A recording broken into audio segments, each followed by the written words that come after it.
A pleasant good morning. Time for Mike's Morning Musings. It is Tuesday, March 3rd, 2024. Already we are right in the midst of March Madness. Basketball's coming at us in every single direction. And before I get to the playoff college basketball, the tournament college basketball that's involving a bunch of Maine teams, quickly want to remind you, interviews with Maddie Provost and Ashley Shores, Amaya Lawyerson and Peyton Cole. If you missed those interviews during our coverage of the Fairfield Pal Bulldog Classic, I have taken them and edited them into audio files. Since the girls went on camera, I put them on audio files. You'll find them on the Score's Facebook page. This is real easy to find. The Score, just type it in on Facebook in the search area, and you'll find those interviews, again, with those four young women, Ashley Shores, Maddie Provost, and Amaya Lawyerson and Peyton Cole. Those girls, many of them, are on all KVAC teams. The KVAC got together last night, and Maddie Provost, Ashley Shores on the all first team, all conference first team.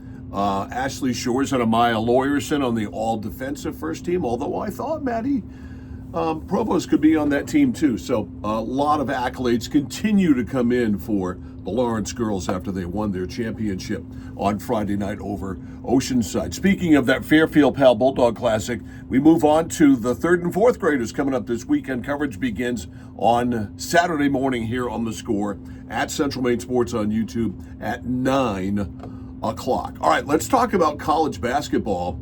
And we are right on the cusp of March Madness, of course. But the D3 and the D2s, and we specifically pay attention to the D3s here in Maine, they're starting to get at it, and the small colleges as well. Right now, I mean, the University of Maine at Augusta has a playoff game versus Andrews College out in Buffalo, New York. It's at 12:15 today, and all of the games can be seen on the USCAA Sports Network. It is a paid subscription, but if you want to watch some really good small college basketball, this game today, the UMaine Augusta women playing tomorrow against Christendom, and you can find the stream again on the USCAA Sports Network website, or you can very simply go to umamoose.com for the live stream. That's umamoose.com. So the community colleges in Maine are at it as well. Aside from UMA, you got SMCC against, who are they playing? Miami Hamilton. That's Miami, I believe, of Ohio, Hamilton, Ohio. 10:30 tomorrow night in Buffalo, New York, and you can find that. I think if you go to the SMCC Sports website, you'll find that there as well.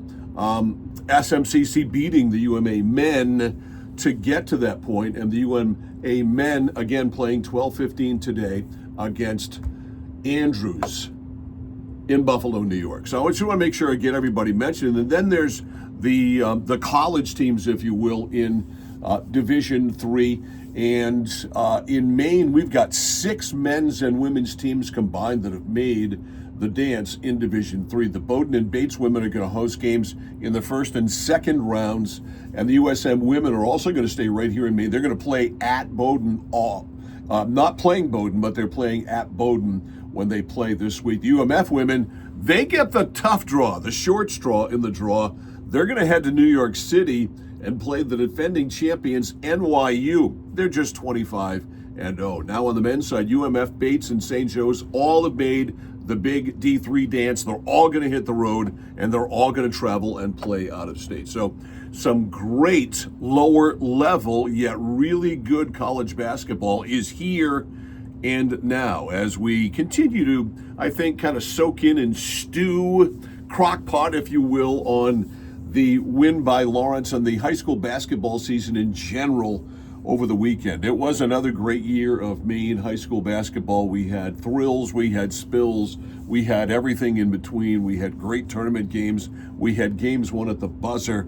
It was a really great tournament, and the Lawrence girls, of course. I think everybody is cracking a smile at what the Lawrence girls were able to do. All right, moving on to basketball at a higher level. I watched the Boston Celtics game last night against the Milwaukee Bucks. It was interesting because the Celtics played without Jaylen Brown, without Neemias Queta, who's really developed into being I don't know if I want to say a force, but certainly a major presence for the Celtics. A guy who was cut by the Sacramento Kings, played in Maine with the Celtics down at Portland, and now is the starting center for the Boston Celtics. So no Brown, no Cato last night, no problem. The Celtics blew out. Giannis was back, and the Celtics won 108-81.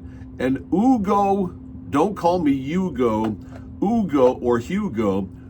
Ugo Gonzalez, the Celtics' first-round draft choice. What a find by Brad Stevens.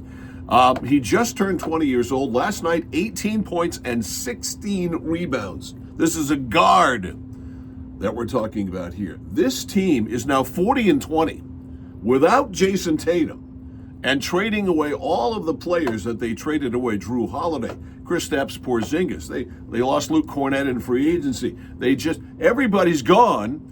And yet here they are at 40-20 and the second seed in the NBA. If you haven't seen the Celtics play this year, I know a lot of people have soured on the NBA game, and I have to a certain point as well. And the Celtics still shoot way too many threes for me. But this is a really fun team to watch play. They get after it every single night. Joe Mazzulla's got to be the NBA Coach of the Year. So if you get a chance, make sure you check out the Boston Celtics. The Celtics now 40-20 on the year and playing just great basketball.